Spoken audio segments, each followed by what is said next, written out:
Plus d'1 milliard d'habitants sur notre planète n'ont toujours pas l'électricité. Or, le courant peut changer le quotidien, comme nous allons le voir ici au Népal. Dans Global Japan, nous découvrons dans les montagnes de l'Himalaya comment le savoir-faire japonais en matière d'hydroélectricité aide les habitants à s'aider eux-mêmes. À l'ouest de Katmandou, Pokhara est la porte d'entrée de l'Annapurna, notamment pour les randonneurs étrangers.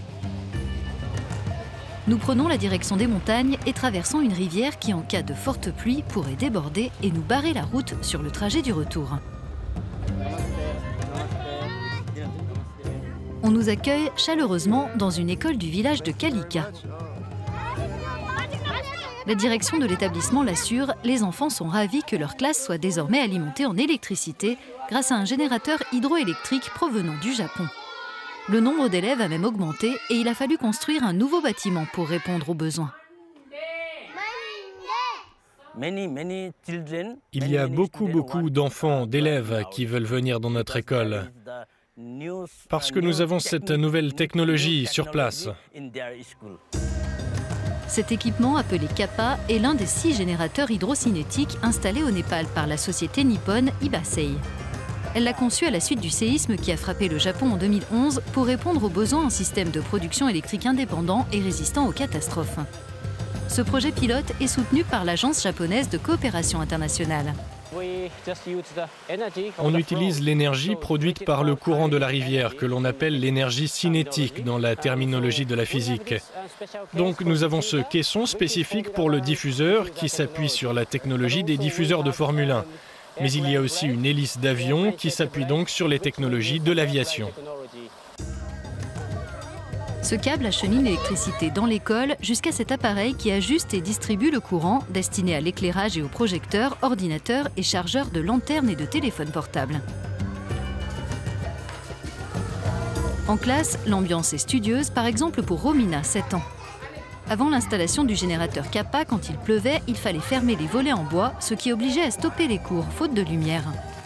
Romina habite une petite hutte en bordure de village. Selon sa mère, le nouvel équipement a changé l'école et leur vie.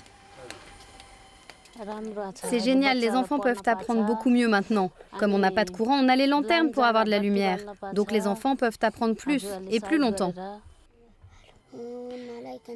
Romina nous dit que grâce à la lanterne, elle n'a plus peur du noir et qu'elle peut faire ses devoirs quel que soit le temps.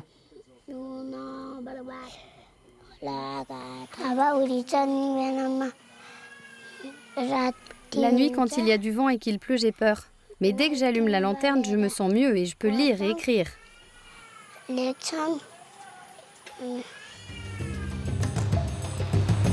Justement, un orage s'abat sur le village et l'école. Nous devons nous dépêcher de rentrer à Pokhara. Nous passons la rivière que nous avons traversée à l'aller, juste à temps. Retour en avion dans la capitale Katmandou pour voir comment est fabriqué le générateur Kappa. La société japonaise Ibasei a un partenaire local, une entreprise népalaise spécialisée dans l'énergie.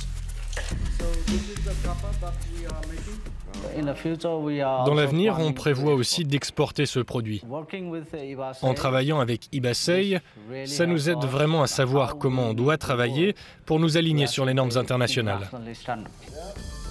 Le PDG nippon indique qu'un générateur coûte entre 15 et 17 000 $, mais qu'en le produisant localement et avec l'aide de possibles subventions, son prix pourrait baisser de moitié. Cette démarche qui vise à partager avec d'autres régions du monde les atouts du savoir-faire japonais est profitable à tous, y compris à son entreprise.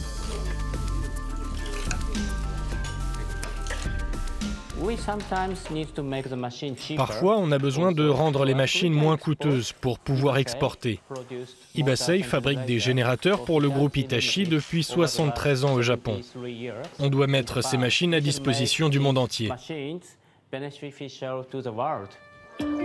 Et elles sont déjà à la disposition de ce village. Cette initiative qui change le quotidien pourrait prochainement concerner d'autres communautés au Népal et ailleurs. C'est la fin de cette édition de Global Japan. Au nom de l'équipe d'Euronews au Népal, je vous dis namasté, sayonara et merci de votre attention.